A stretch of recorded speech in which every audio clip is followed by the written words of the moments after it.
Hello guys, আজকে শুশুনে জল ঢালতে গিয়ে আমাদের সঙ্গে কি এমন হয়ে গেল, তো বেশি না বকে ভাট ভিডিওটা শুরু করা যাক। तो चलिए शुरू হ্যালো करते গাইস, রাধে রাধে। আবার একটা ফেস নিউ ব্লগ নিয়ে বেরিয়ে পড়লাম। তো আজকে গিয়েছিলাম শুশুনে জল ঢালতে। জল ঢালতে গিয়ে দু একটা বন্ধুর সঙ্গে দেখা হয়ে গেল। বন্ধুগুলো বলছে তোর ভিডিও দেখি ভালো লাগে। আমি বলি যা হোক, তাই ভালো লাগলো শুনে। তো বলে লাইক কমেন্ট কর, বলছি করবো করবো, তুই ভিডিও করে যাই ছাড়িস। ওদের সঙ্গে গল্প করতে করতে চলে এলাম শুশুনের গেটের সামনে। তো এখানে একটা বাস বেঁধে দিয়েছে, পেরোতে দিচ্ছে না সবাইকে। তো আমি ভিআইপি মানুষ, আমার জন্য সব জায়গায় ছাড় আছে। তো দেখতে পাচ্ছ রাস্তার সাইডে দোকান দাঁড়িয়ে একদম সামনেই চলে এসেছি জল যেখানে লাই। তো এখানে দেখলাম কিরকম কি ভিড় রয়েছে। আজ শেষ সোমবার, তো একটু ভিড় তো হবে, কি জানোই সবাই।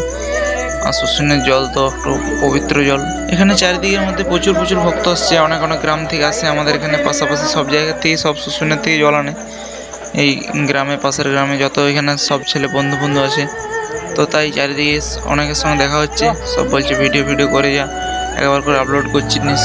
তো তাদেরকে আমি বললাম যে তোর লাইক কমেন্ট করে যা, আমি ভিডিও আপলোড করবো, যতটা চেষ্টা করছি পাচ্ছি। মানে টাইম হচ্ছে না, সব ভিডিও হচ্ছে না ঠিকঠাক। তো ঠিক আছে, চলো তোমরাও সাবস্ক্রাইব করে রাখো। বাই, দেখা আবার অন্য অন্য একটা ভিডিওতে।